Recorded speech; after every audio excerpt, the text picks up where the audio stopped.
pornography as a pathway and to ask the question, where is this pathway leading me?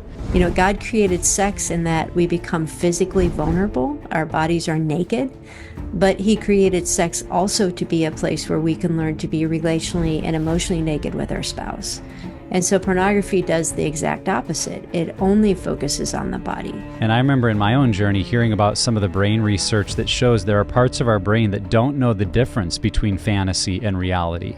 That what we're viewing in our brain is real. Pornography has never been more violent than it is today, and degrading and abusing to women.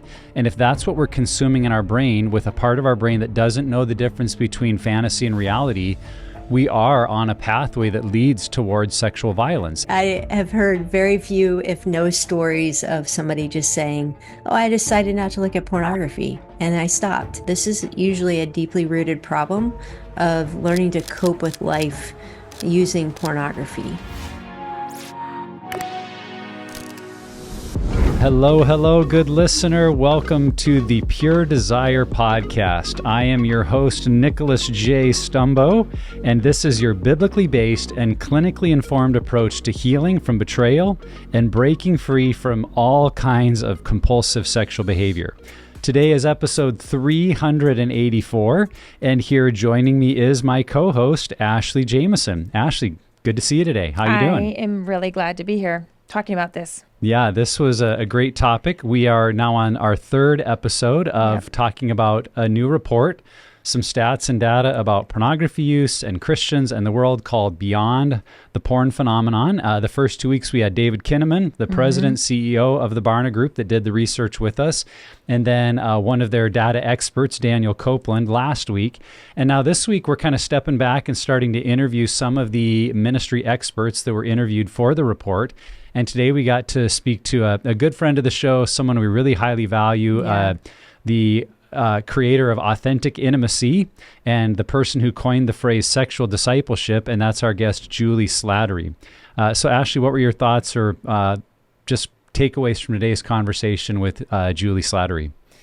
Yeah, I was really excited to dive into this part of it, and even just Juli's approach on that we do need to think about it as discipleship, that this is a process and this is a human problem and this is a male and female problem. And I love how her focus really is about what intimacy is supposed to look like. And we even talk about intimacy as a single person, that we tend to just associate sex as intimacy, and that's not it. So I'm really glad we get to unpack that today for everyone. Yeah, and today was around a lot of the misconceptions I think that people hold about pornography or sexuality. And, you know, for our listeners, some of these might be like, oh yeah, I totally don't believe that. But a couple of them might hit home and be like, oh, wait a minute, isn't that true? And I hope people can just be open to letting their paradigms be challenged and maybe thinking about a better way to view this whole topic. Yes. Any other thoughts over there, Ashley, or should we dive in? I think we should dive in. It's good. Okay. Well, you're in for a treat. A little bit more about Juli Slattery before we get started. She is a clinical psychologist, an author, speaker, and, as I mentioned, the president and founder of Authentic Intimacy. She earned a college degree from Wheaton College and a master's in psychology from Biola University and another master's and a doctorate degree. So again, we interview really smart people. Yeah. She got a doctorate degree in clinical psychology from the Florida Institute of Technology. Many listeners may know her from the years she was on with Focus on the Family. She was a writer, teacher, co-host of the Focus on the Family broadcast from 2008 to 2012. And then in 2012, she left to start Authentic Intimacy, which is a ministry devoted to reclaiming God's design for sexuality. In 2020, Juli launched sexualdiscipleship.com, a platform designed to help Christian leaders navigate sexual issues and questions with gospel-centered truth. And if you've never visited sexualdiscipleship.com, it is well worth your time to just see the foundation she has created there. Juli is the author of 12 books and the host of her weekly podcast, Java with Juli. She and her husband, Mike, are the parents of 3 grown sons, and they live in Akron, Ohio. And now here is our conversation with Dr. Juli Slattery and the new report, Beyond the Porn Phenomenon. Juli Slattery, welcome to the show. So great to have you today. So good to be with you all. I'm excited about this conversation. Yeah, well, we are on part 3 of our series of unpacking the data from beyond the porn phenomenon. And with you today, really wanted to get into the conversation that you have in the report and talk about some of the misconceptions that can hover around this topic when it comes to pornography and sexuality in the church. And so let's dive into that. Why, and kind of start with more of an overview question. Why do you think so many misconceptions are common in this area when it comes to pornography and sexuality, and maybe especially within the church? Yeah, I think there are a number of reasons. One is that we just do not talk about it. And when you don't talk about something, you just start to create your own ideas of things and your own perception of things. But the second thing that happens is the culture's understanding or narrative of things really start to become what we feel like is truth. And we have such a profound cultural narrative around sexuality that really just says it's all about my pleasure. It really has been so impacted by pornography that, as the report showed, the average Christian doesn't even know that there's something wrong with pornography. And so you've got that combination of really a lot of silence on the Christian family and church side, and the culture being very aggressive about shaping our way of thinking about our sexuality and pornography. So I think those two together really account for a lot of the misconceptions and the myths that people have. Yeah, we're going to talk about it in one of our other episodes, but when people are asked, where do most people get their information about sex? I think the top answers were friends and social media. And to me, it feels a little bit like a giant game of telephone. I don't know if you ever played telephone in like youth group days where, one message gets whispered from one kid to the next, and it starts out like Julie went to the store for groceries, and it ends up as Justin went kite surfing, or something totally different. You're like, where did that come from? And it's just all these little conversations that get twisted and turned. And I feel like that sometimes is the message we get about sexuality. It's kind of based on people's flawed experiences and not the reality of what we can expect in a relationship. And so if we don't have other reliable sources, we're going off of what we know and what we've heard from others. And that often is not a great place to base our understanding of true sexuality and as God intended it.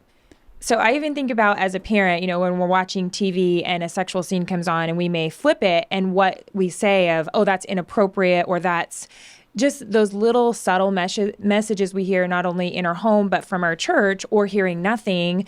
But when we only hear, sex outside of marriage is a sin, or you're not pure if you have sex before marriage, we're not hearing any positivity about our sexuality and about sex. And so then people enter marriage, and they're, from TV and what they've been told, they think it's just supposed to be this wonderful experience, and it's not matching, and so then it's like, okay, well, what's wrong with me? Or not even having the courage to talk about it in an honest way, because there haven't been these spaces to talk about God's sexuality in a healthy, positive way, and not just the negatives about it or the don't do's about it. Yeah, I love what you said there, Ashley. I don't think we can underestimate the impact of media on the way we think about sex. I just saw a study, I think last week, that said Americans spend an average of almost 12 and a half hours a day consuming media. I mean, that's like, when do we work? When do we sleep? If it's 12 and a half hours a day, but it's our music, it's the podcasting, it's the shows we stream. And each one of those has a very subtle, sometimes overt message about how to think about our sexuality. What is the purpose of our sexuality? What a romantic relationship supposed to look like? And it shapes the narrative of how we think about our sexuality. And then, as you mentioned, when we get messaging from Christian sources, often it's just about what the biblical standard is. It's, you should not be doing this, or you should be doing that. And there's this huge gap between how I think about my sexuality and what I'm experiencing versus what I know God wants me to be doing. And very little discipleship on how to bridge that gap. Mm-hmm. Yeah, that's so good to be thinking about. And that's shocking about the media, but I get it. I'm always looking at my phone and seeing how much use I have, and we're plugged in all the time, and a lot of us work with media. So, okay, you were quoted in the Barna Report saying many Christians view porn as being a behavioral ethic and not as a deeply spiritual battleground. What do you mean by this? Yeah, I really mean that when we look at what we're doing, Christians are told this is a good thing to do and this is a bad thing to do. And pornography is usually classified as the bad thing to do for good reasons. But we tend to think about it in terms of behavioral choices. And man, I really shouldn't be looking at that, or I should stop looking at pornography or thinking about sex that way. But we don't recognize is that there is a pretty massive spiritual battle around the whole topic of human sexuality. And it's not primarily like a culture war, it's a spiritual battleground because God created sex to be pretty profound form of revealing what his covenant love is like. And there's a lot there theologically to unpack. But sex isn't ultimately about what it says about us. It's about what it's revealing about our Creator. And I really believe, I've been in this ministry now for over 12 years, that Satan knows the impact of our sexuality. And he has really targeted this aspect of our humanity to distort and to use to discourage us. And when we only think about pornography as a behavioral ethic, we will try to control our behavior. We'll feel a lot of shame for not meeting a standard we feel like we should meet, instead of recognizing that it's a spiritual battle that I can't win without the weapons that God has given me of his word, his presence, prayer, the community of believers. And so a lot of Christians are losing this battle because they don't recognize what it is and they don't know how to fight it. Mm-hmm. Yeah, there's definitely a bifurcation. You like that? That's $1 million word for today. Yeah, you'll have to tell me There's a what that means. bifurcation between your body and your spirit of like, this is what I do with my body, and it doesn't really impact my soul, my spirit. And in some ways, we've been taught to think that as kind of having separate parts of our experience in this world. But I do think it's what contributes to 61% of Christians saying they don't have a problem with their porn use. It's because of this divide that, well, that's just something I do with my body, but over here I worship and I pray and I go to church and I'm doing all the right things. So I need to stop this behavior thing with my body, when really we're a connected being and what we do with our body impacts our soul and our spirit and vice versa.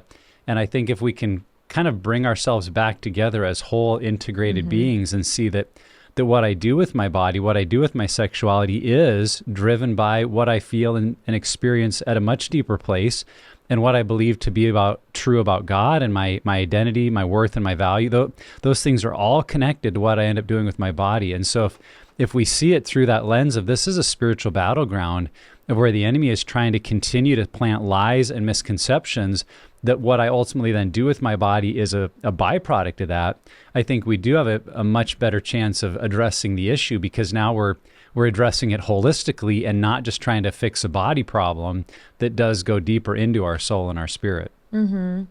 That's what I love about what we do with taking the clinically informed and biblically based, because, until I found my own freedom from sexual issues and betrayal trauma, both, I felt that struggle, that tug of war of just trying to plug holes in it, going from one addiction to another. And okay, maybe I wouldn't act out sexually, but I'd start overeating or compulsively eating or shopping. And I always tried that method of what Bible study could I get into? What prayer group could I get into? What spiritual ritual could I do to try to make myself feel at peace and worthy of being in ministry? I never felt worthy. It wasn't until I was forced to deal with those issues and fully uproot all of those problems I was having, that then the connection of feeling spiritually and physically free to do God's work and feel joy in it connected for me. And I needed that clinical piece to understand when I'm reading scripture and it's saying these are the consequences of this. I needed that connection to say, no, this is actually changing your body too.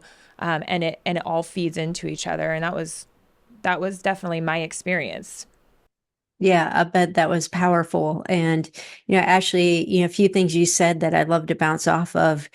First of all, we've got to understand that, evil's primary goal is not just to get us hooked on porn, but to create these barriers between us and God. Right. And people who are wrestling with a pornography issue, they feel like shame, like God can't really accept me. They feel powerless. I can't stop doing this. But then often, and usually, there's trauma underneath that.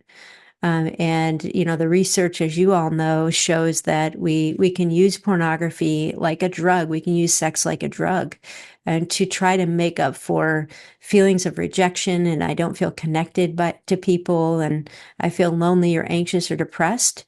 And so getting off porn is not just about following a list of things that you do, but really inviting God into those spaces that are wounded, and inviting God into that shame and that doubt, which is, I know, what your heart is at Pure Desire and what we love to do at Authentic Intimacy as well. Mm-hmm.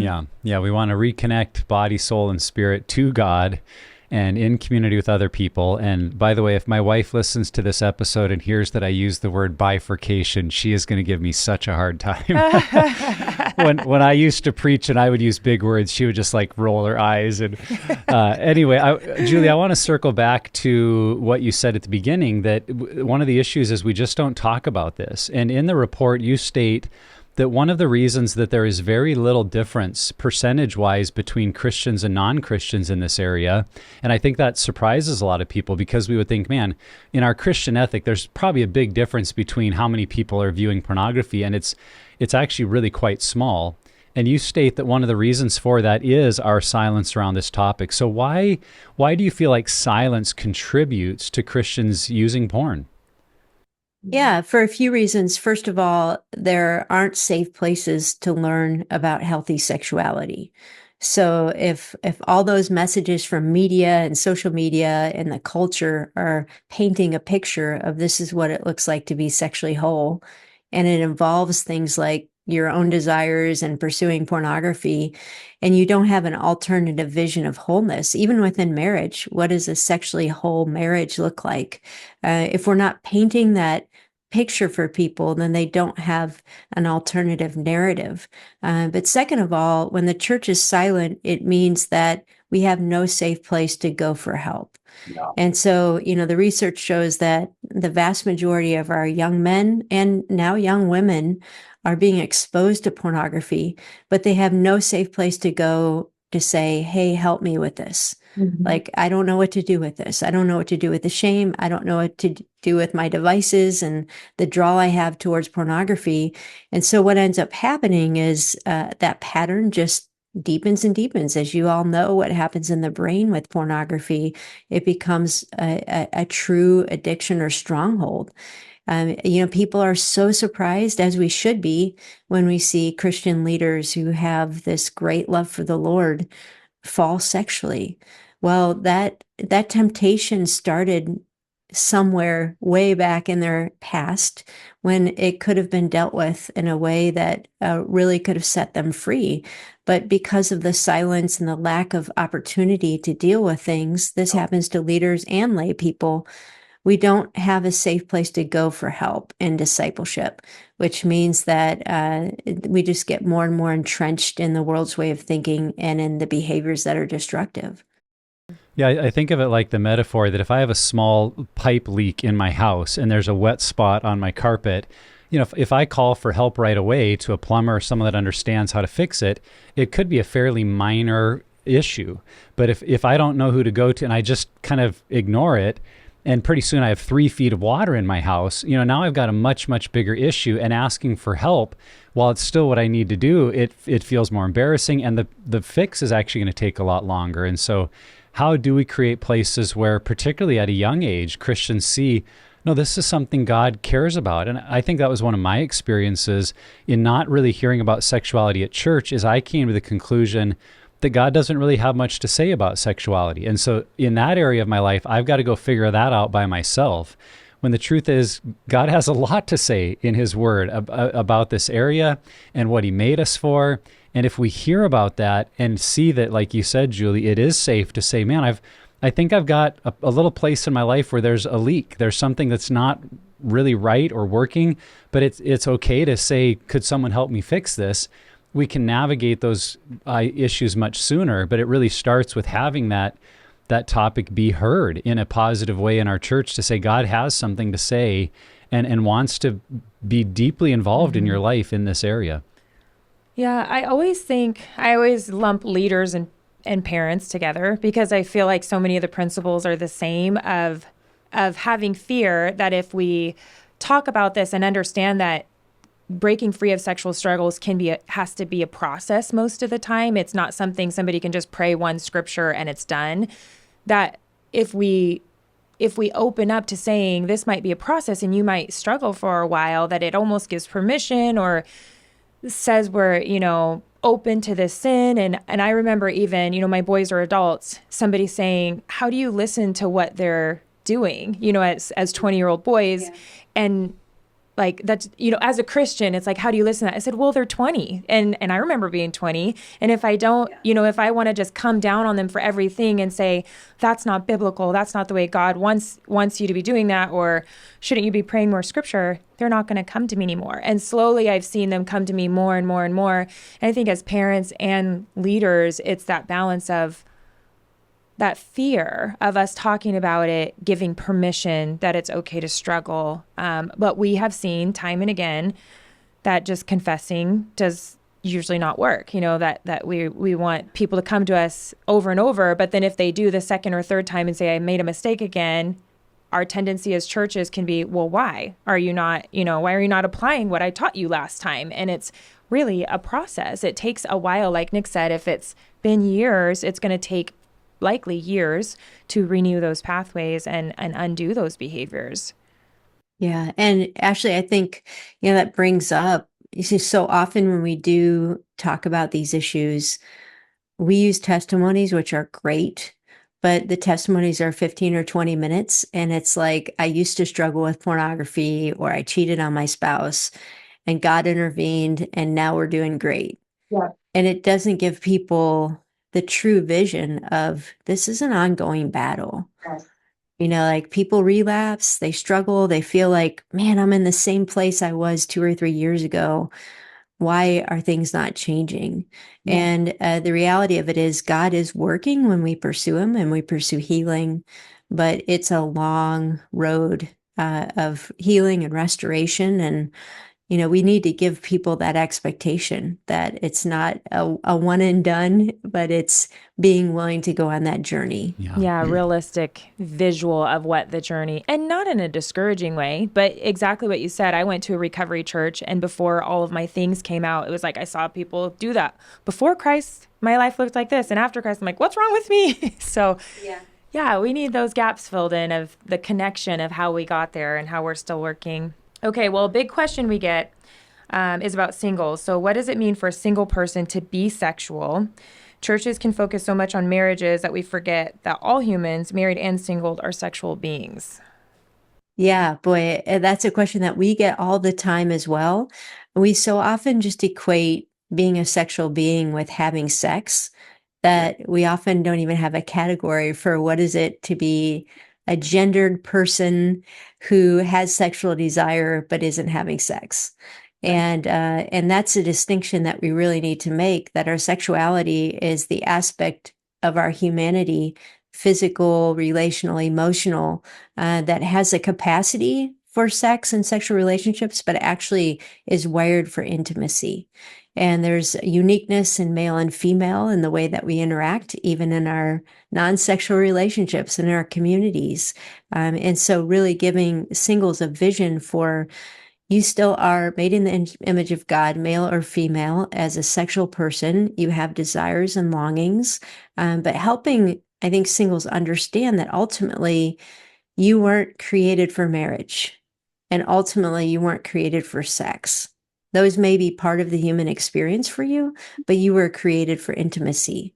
And learning to channel our desires for connection, our desires to be known, into what it is to form intimate communities and relationships. Mm-hmm. So that in and of itself is, I think, a whole field of discipleship that particularly the Western church has neglected.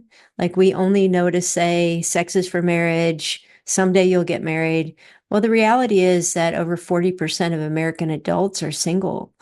So there needs to be a lot of discipleship on what does it mean to be single, maybe never married or single again, and honor God with our sexuality. Because again, the messages that we're getting is, if you can't have sex, there's something wrong with you.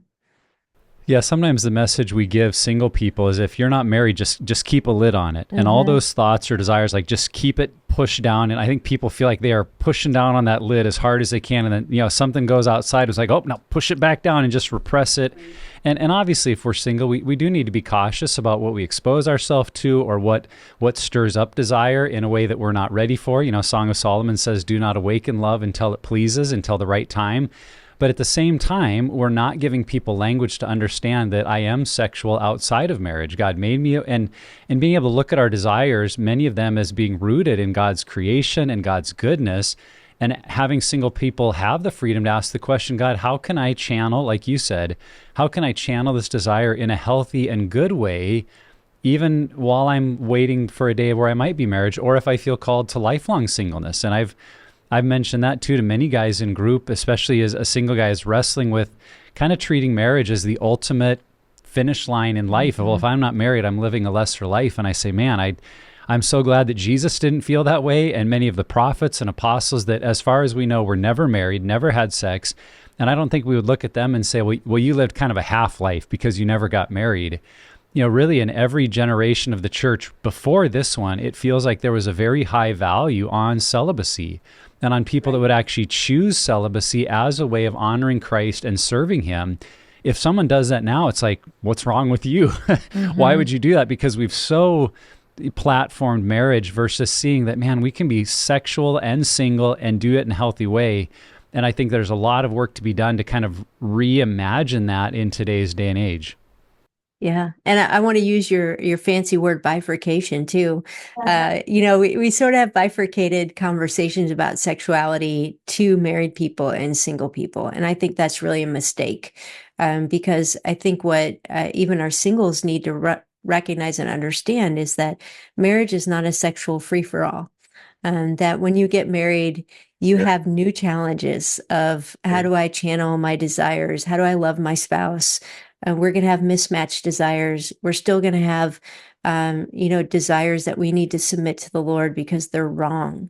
And so I think when we get singles and marrieds together, we can both appreciate, wow, there's struggles both ways. Like there's discipleship and self-control and surrender required for both the single Christian and married Christian.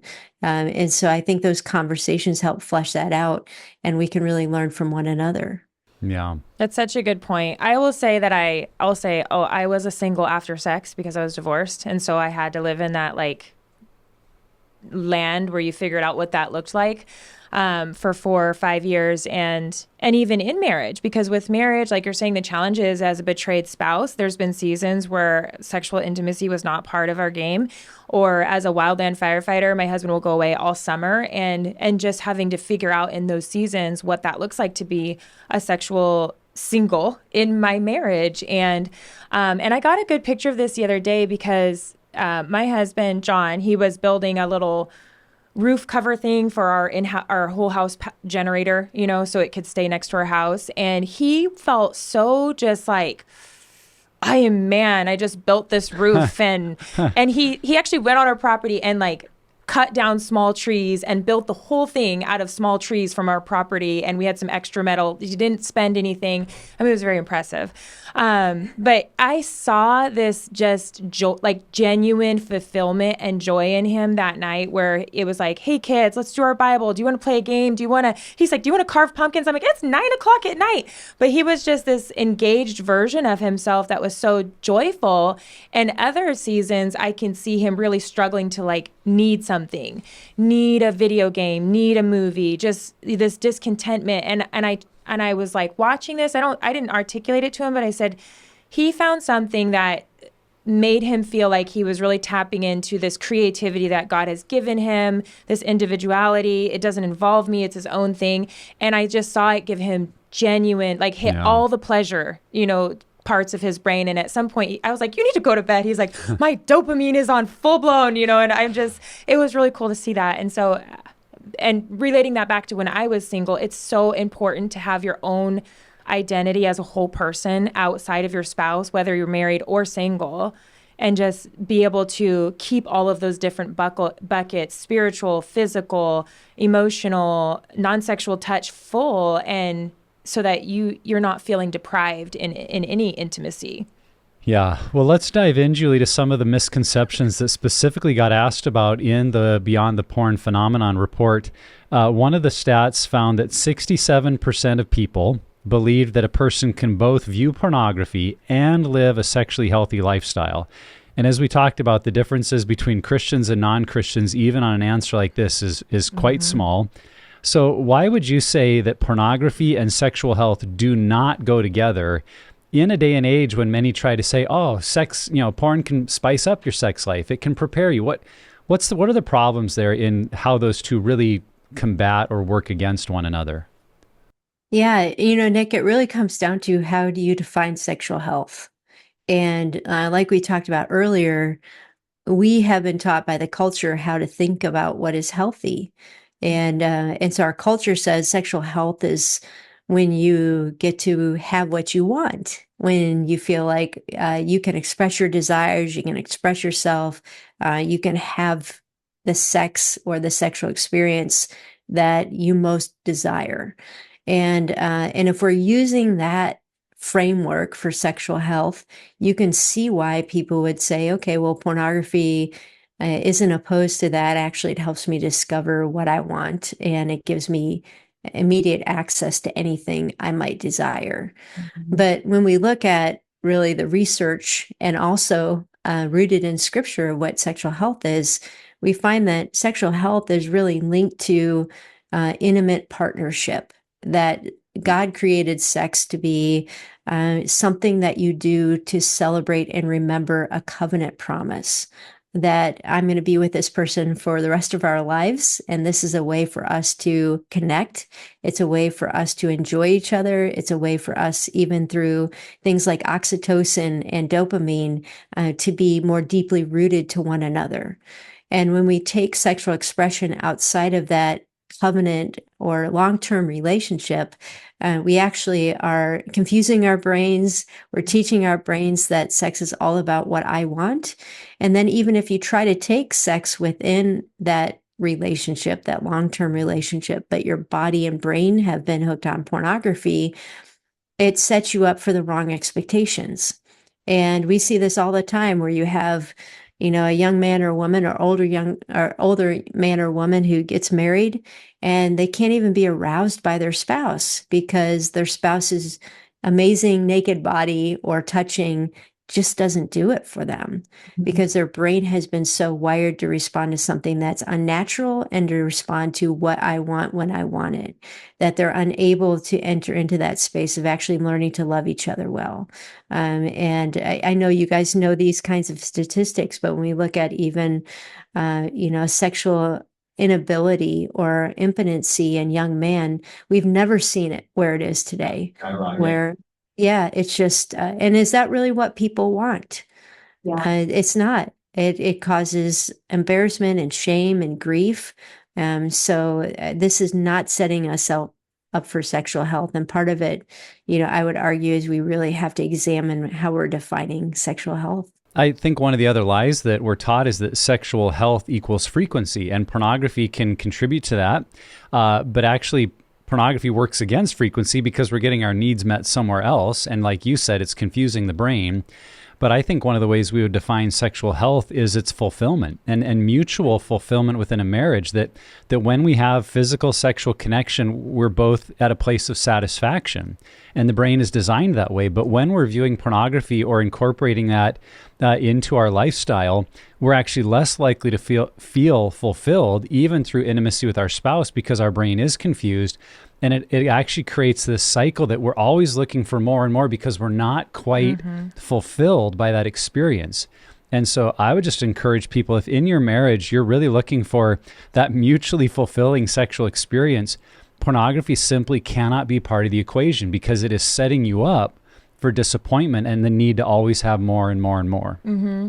And even on the women's side, when I have women come to me and they say they can't have orgasm in their marriage, they want to learn how to, and I will ask, well, are you masturbating or using toys? I mean, what, like, bring it all back to neutral. And it's like, okay, we're going to cut all sugar out of our diet, and then honey and peanut butter are going to be the greatest things on earth again, rather than all these, fake sugars. And it's so true, because that is what we see over and over and over, that we've conditioned ourselves. And even things like romance novels and romance books, it doesn't just have to be sexual. It can be if I'm emotionally being invested in a TV show or a book, and then my normal spouse with his normal flaws, and he's not, riding in on a horse, as a Viking or something, it can make me like, you're just so regular. And I see that with women, and they're dissatisfied in their marriages, and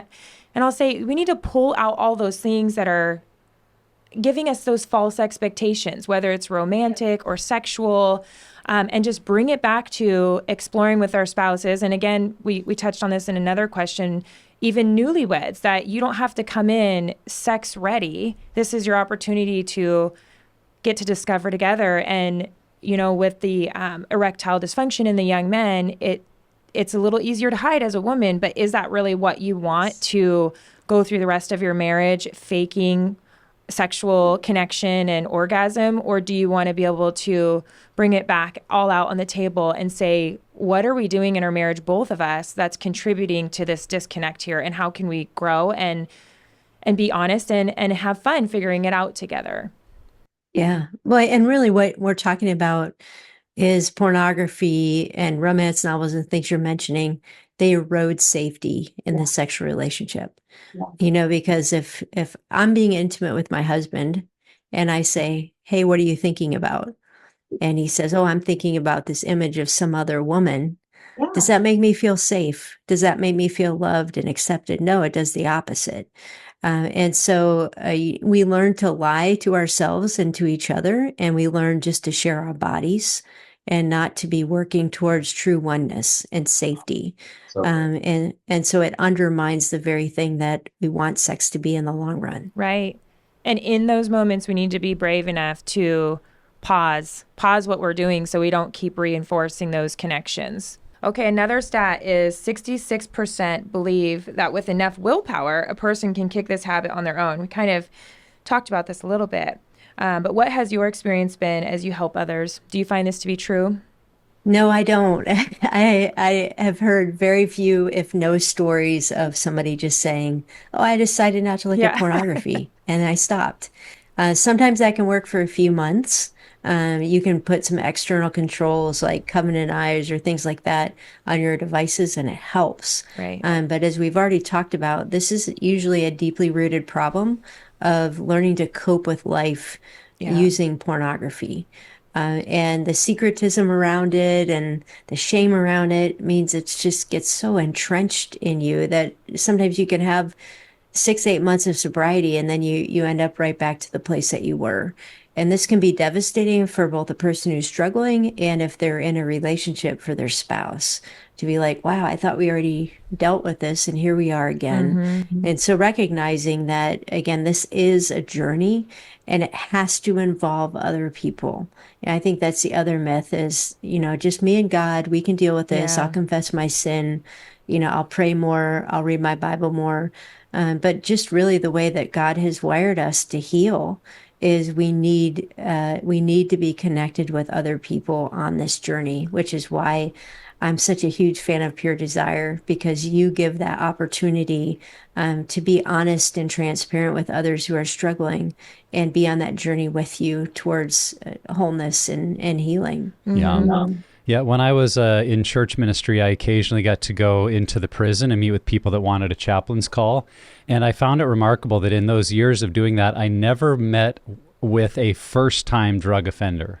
They were always repeat. And so one of my questions to them, and when they were meeting with me as the chaplain, they were like, this is it, I'm clean, I'm doing it God's way, I'm never coming back. And I would ask them, well, what's going to be different when you go out? Yeah. And they would really struggle to answer that question. And I would try to, gently point out, you're going back to an environment where, whether it's your friendships, where you live, your pattern of life has taken you into drugs, and all of those reminders are still there. And maybe you're going to have willpower for a while, but pretty soon your circumstance and environment will take you back. And if you put that same idea into the use of pornography, we have that drug addiction, so to speak, the dopamine, the chemical high in the brain, only we carry it with us. So the circumstance we go back into is being carried around in our brain, in our bodies, in our memories. And the thought that I could just do it alone, because we would never say to a drug addict, oh yeah, you can do it alone, just have more willpower. We'd say, no, you're going to need to make changes. Well, the changes we need to make with the help of God and others are in our brains. And to think I can navigate that alone is really, I think, an area of foolishness. And we're going to become that repeat offender that keeps saying, okay, this time will be different. Well, what are you going to change? Well, I'm just not going to do it. Well, history and a whole lot of people would say that's simply not going to be enough. Mm-hmm. Yeah, because if we're just relying, like you said, Julie, just God and myself, which I hear so much, because the power of Jesus is so great. But then what happens when you keep messing up? Then you start to believe there must be something wrong with me and my salvation because I don't have enough faith to change this. And that's how I felt. Yeah. And then it was the realization that the reason why I'm in this situation is because I have some faulty thinking. And if I continue to pursue Jesus with just my own faulty thinking or, shame or pain that has happened to me over my life, then I'm going to keep ending up with the same result. I needed somebody else to say, this is not godly thinking. This is a lie you picked up somewhere along the way. And so it's not that our whole thing we do at Pure Desire is all about Jesus. But for me, it was realizing, believing who I really am in Jesus and acting it out. There was some brokenness there that I couldn't see, and I needed others to help me connect the dots and understand the truth of that. Yeah. So this is a good one, Julie, and I think a misconception that maybe people, even within the church, really hold to. 63% believe that using pornography is a safe alternative to other unhealthy sexual behaviors. So people might think, well, at least it's not an affair. I'm just using porn, or this is keeping someone from abuse or other forms of sexual activity. Why might pornography use not be as safe as the majority of people believe? Yeah, well, I can see where people get there. Just logically, if you're thinking about, for example, a 20-year-old kid, would you rather have them sleeping around or looking at pornography? And it's like, well, the consequences immediately of pornography seem to be less than sleeping around with sexually transmitted diseases and the potential of a pregnancy that you're not planning for. So I understand that. But what we need to understand is, first of all, this is always said, but pornography is not a victimless, act. That there are people engaged in creating pornography, the majority of them under some kind of duress, and often involving sex trafficking. And so we have to understand that we're looking at another human being, that for whatever reason they are in the place that they are, we're abusing them, even if we're not physically present with them, and contributing to prostitution and sex trafficking and things that we would all agree are not good and are destructive for human flourishing. But the second thing, and this, it kind of ties into a lot of what we've already talked about, pornography impacts you. No, you're not likely in the moment to get a sexually transmitted disease by looking at pornography, but the research shows that when you engage with pornography, you're more likely to begin acting out the kinds of things that you're watching, including violent sexual activity, including being promiscuous, but also it's impacting your brain. And as the report showed, there is a detrimental effect to your mental health and your relationships when you're looking at pornography. So I think we have to say, okay, like, what's worse, eating a donut or smoking a cigarette? Like, all right, well, maybe eating donuts, a donut is not quite as bad for your health as smoking cigarettes, but it's still horrible.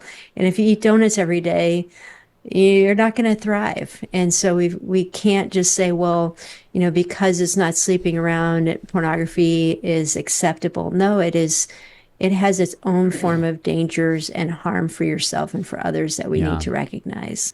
Yeah, I think the statement is that pornography is a pathway, and to ask the question, where is this pathway leading me?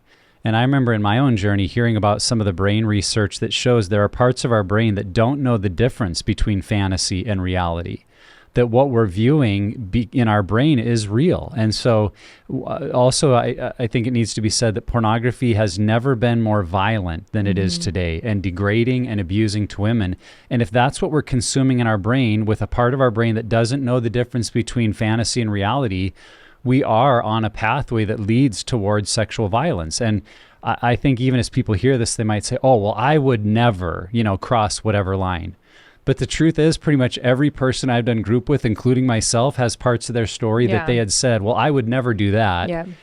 And because we didn't actually face it proactively, we ended up doing that. And that's not to say that everyone viewing porn will, become some kind of sexual perpetrator of violence, but that is the pathway. And those that end up in that place have said the same thing. I never thought I would be here, but they look back and say, this is where my path led me. And so I think if we can see that, like, where does this path lead? We'd say, well, man, I want to go in a different direction, because that is where this path leads, and I don't want to go there. Well, even what you're saying, Nick, that, maybe not everybody will become violent, but what I hear in the women's groups is my husband doesn't have respect for me. He's not valuing me. I don't feel treasured. And so maybe, they're not going to, even though a lot of people do escalate into very bad behaviors that they say, I wish I never got here. How did I get here? But a lot of people, I would say the majority, it still impacts their view of others and relationship, and even just desensitizes us to valuing other people and their feelings and their wants and their needs. So what I can see, it's like my own little research pool of overseeing the groups department for 9 years, is it's very common to have anxiety, depression, suicidal ideations. These are all things that we see on a regular basis. We've had suicides from people who have relapsed, that it's not harmless, and it does impact you and in so many ways, and we see that. And so it really, really just can't ignore the detrimental effects that it has. 60% believe viewing porn can help improve their sex life. Why is using porn not a good way for a married couple to spice up their sex life? All right. So again, we have to go back to health. Okay. So what is a great sex life between a married couple? And how do you define that? And unfortunately, I think even a lot of Christian couples would define it based on, like you said, Nick, frequency, are we climaxing?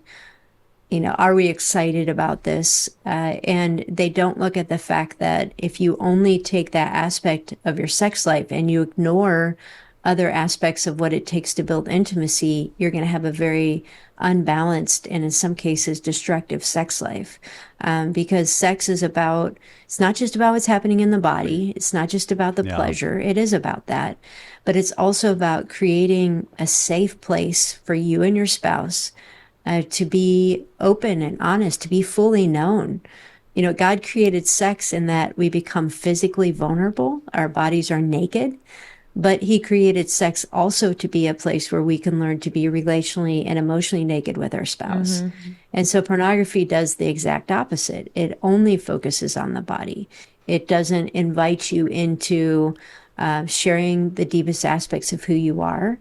It doesn't teach us to love well. It actually teaches us not to love each other well. It teaches us to be selfish and not unselfish. And so when we look at the long-term terrain of marital sexuality, I've been married now for 30 years, so we've been married a while, and hopefully God will give us many more years.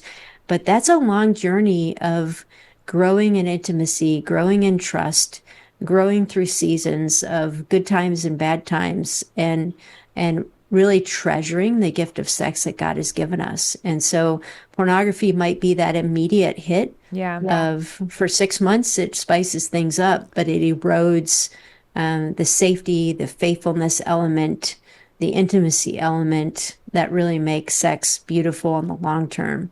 I don't know if you guys saw this study, but I recently saw a study that showed that pornography increases the chances of infidelity by 300%. Yeah, wow. I've Yeah, seen that. so it's breeding in you this concept of I should get what I want sexually. And if my spouse doesn't live up to that, then I have the right to go somewhere else. And so again, this is going to erode the faithfulness that's necessary, not just for a healthy sex life, but for a healthy marriage. Yeah. Yeah, that's exactly how I've heard it said, that this might be a short-term win, quote unquote, Yeah. but a long-term loss. Because the brain is triggered by curiosity, novelty, excitement, risk. But in that moment, you're creating something that only perpetuates my spouse in and of themselves is not enough. And back to what you were saying about like sugar, Ashley, if I continually need a bigger hit of sugar, then the natural things that God has created, like fruits and honey, are like, oh, that's not as good. And the goal isn't that you have some pleasurable experience. The goal is that mutual connection and fulfillment with your spouse that God has given you and called to that lifelong journey together. So I think we do have to be able to step back and say, what's going to propel us for that lifelong connection? Even if maybe in the short term, we need to do some hard work. We need to ask some hard questions. We need to get some help. We need to go to a counselor. Yeah, that might feel like a short-term loss because it takes time and effort and it might involve risk or embarrassment. But if that creates a long-term win and true health, then it's better by far because of what you will reap as a reward year after year after year. Yeah, every single friend, believer friend or non-believer friend that tells me their spouse is not sexually interested or doesn't really want to have sex, my first question is always, are they looking at porn? And more often than not, it's yes. It's not the people who are already in group, but that are just coming. That it really is such sideways energy, and it detracts from the beauty and the attraction of each other. I mean, it's just the proof is in the pudding. Well, Julie, we value you. We've loved this conversation today. We're so thankful for what you do at Authentic Intimacy. And in this series on Beyond the Porn Phenomenon, which, by the way, if you have enjoyed the stats today, you can find Beyond the Porn Phenomenon at the Pure Desire website. We'd love for you to grab a copy for yourself, digital, hard copy. Grab one to show your church leader or pastor and talk about these stats. But we're asking each one of our guests this question of, as we wrap up, what's one piece of advice that you would give to create positive change in this area as we conclude today? Yeah, think the one piece of advice I would give, and this is really my heart, is just ask God for help. It seems very simple, but like we said, I feel like a lot of people kind of see God in one category and their sexual struggles and questions in another category. And God really is our helper. He's not just sitting up there judging you, saying, get this right, get your stuff together, and then come to me. He's saying, just offer yourself to me. Just ask me for help. Just pursue me. And I've been so blessed to see over the last dozen years of ministry, people that are struggling with pornography, sexual addiction, marriage issues, trauma from the past, when they really start pursuing the Lord and inviting him into these spaces, God just really works. And he gives you hope, and he gives you the strength to take the next step. And so I can't think of any greater encouragement than that. Yeah. Amen. To know that in this journey, God is on your side. Yeah. He's not on the other side of it waiting for you to get your act together. He is right there with you in the middle of it. And we all need to keep that constantly in front of us. Julie, if people want to know more about you or connect with Authentic Intimacy, what would be the best way for them to do that? Probably to go to our website, AuthenticIntimacy.com, or to listen to the Java with Julie podcast. So there should be two on-roads. Yes, Java with Julie, highly recommended. She's got some great guests and content on there. So Julie, thanks again for being a part of it, and we really appreciate your time and insights today. Yeah, thank you. My pleasure. Thank you both for what you're doing. And if you're a fan of this show and the content you're hearing, please subscribe, share it with somebody, write us a review. All of these are ways that other people can come in contact with this life-giving message. If you want more information on Pure Desire groups, resources, or counseling, visit us at puredesire.org. Journey on, my friends. You are not alone.